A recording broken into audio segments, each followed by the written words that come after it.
Ученик второй школы Сосногорска Александр Смирнов стал призером регионального этапа Всероссийской олимпиады школьников. 11-классник испытал свои знания по предмету права. До республиканского этапа Александр преодолел школьный и муниципальный. Готовился самостоятельно и с помощью преподавателя Надежды Ольбиковой. Предмет права дает фундаментальные представления о законах нашего общества в первую очередь и как раз-таки подготавливает молодое поколение к существованию в нем. Олимпиада проходит ежегодно более чем по 20 предметам. Проект курирует Федеральное министерство просвещения. Организацией регионального этапа занимается Министерство образования, науки и молодежной политики КОМИ. Классный руководитель отмечает, что Александр – постоянный участник и победитель различных олимпиад, гордость школы. Он ответственный, он ко всему относится серьезно, он по всем предметам у нас проявляет особый какой-то талант, особый интерес. Вот его желание поучаствовать везде, попробовать свои силы, это залог того, что в жизни он будет успешным человеком. Вот какую бы стезю трудовую он не выбрал, он везде будет креативно относиться к делу. Он везде будет стремиться достигать каких-то вершин. Этот человек 21 века. За успехи на уровне республики школьникам полагаются дополнительные баллы к результатам госэкзаменов. Впереди у Александра заключительный этап Олимпиады, победители которого смогут поступить на бюджетное отделение престижных российских вузов без вступительных испытаний. Специальность я уже выбрал, это, скорее всего, будет юриспруденция. Я хотел бы поступать в наши лучшие вузы, например, МГУ, ВШЭ или же РАНХИКС, возможно же. Но в приоритете у меня, конечно же, будет иностранное образование, в частности, чешское. В качестве ЕГЭ старшеклассник выбрал историю и обществознание. Сейчас Александр активно готовится к госэкзамену и к заключительному этапу Олимпиады. Полина Бастракова, Евгений Юрин, Вести Тимана, Сосногорск.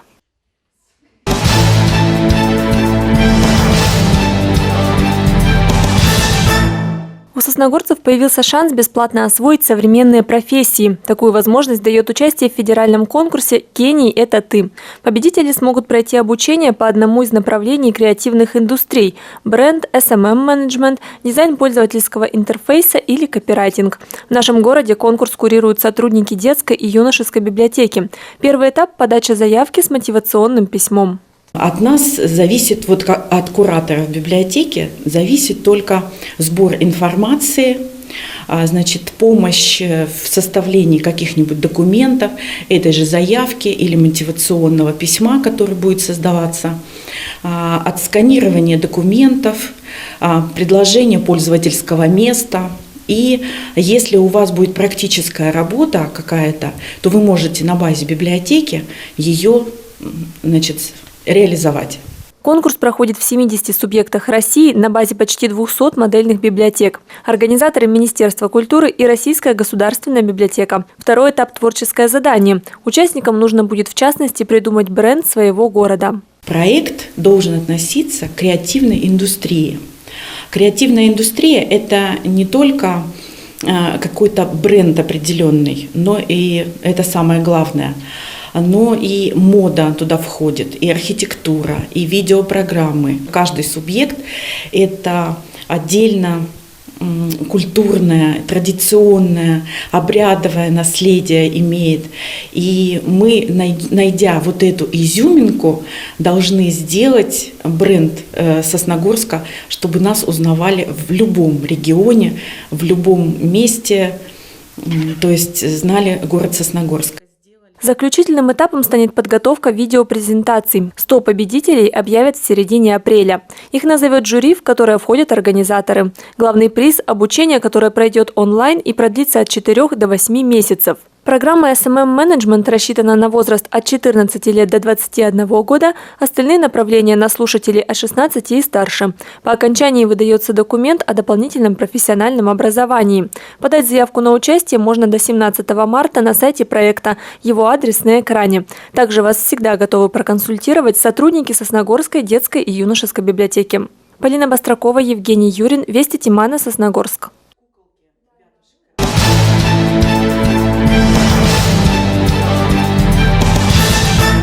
Сосногорск принял третий тур Республиканского кубка по хоккею среди юношей 2012 года рождения. В течение 3 игровых дней за призовые места боролись команды из Сосногорска, Котласа, Сыктывкара, Ухты и Воркуты.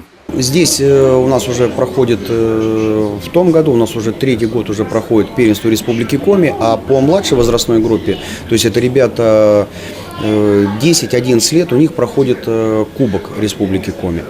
То есть дальше у нас выхода нет, у нас просто в течение сезона все возрастные группы, это ребята 2011 года, 2012 года, в этом году, 2012 год, они участвуют в первенстве Северо-Запада. Там, где у нас участвует не одна команда, а участвует сборная Республики Коми, то есть собранная из ребят из различных команд.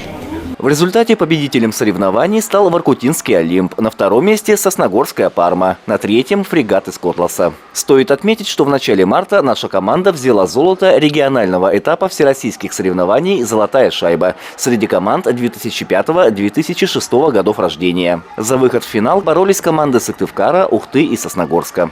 Андрей Калиничев, Евгений Юрин, Вести Тимана, Сосногорск.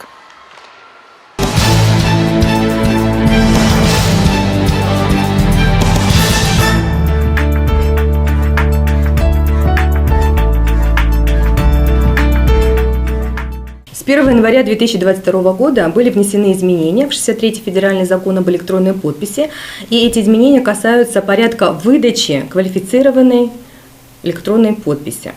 А именно, лица, уполномоченные действовать без доверенности от имени юридических лиц, индивидуальные предприниматели и нотариусы могут получать квалифицированный сертификат в удостоверяющих центрах Федеральной налоговой службы. Лица, которые уполномочены действовать без доверенности от имени кредитных организаций, операторов платежных систем или иных организаций, которые подведомственны Центральному банку, могут получать квалифицированные сертификаты в удостоверяющем центре Банка России. Ну и, соответственно, лица, которые замещают должности государственных служащих в различных органах власти Российской Федерации, а также руководители или сотрудники организаций, подчиненных этим ведомствам, могут получать квалифицированные сертификаты непосредственно в удостоверяющем центре Федерального казначейства. Для получения ЭЦП, для получения квалифицированного сертификата можно обратиться в налоговый орган, причем данная услуга оказывается экстерриториальной, то есть можно обратиться в любой налоговый орган. Для того, чтобы получить ЭЦП, необходимо представить пакет документов. То есть должен быть документ, удостоверяющий личность, это паспорт, должен быть СНИЛС, необходимо принести с собой ключевой носитель и документ, сертификат на ключевой носитель. ЭЦП, который выдается Федеральной налоговой службой, она легитимна, срок действия ее 15 месяцев. Данная электронно-цифровая подпись, она идентична подписи собственноручной на бумажном носителе, поэтому ЭЦП может применяться в любых правоустанавливающих отношениях, скажем так. ЭЦП может применяться в том числе при отправке налоговой и бухгалтерской отчетности. Например, для того, чтобы отправить бухгалтерскую налоговую отчетность, можно воспользоваться электронным сервисом «Отправка бухгалтерской налоговой отчетности». Для этого необходимо как раз ЭЦП.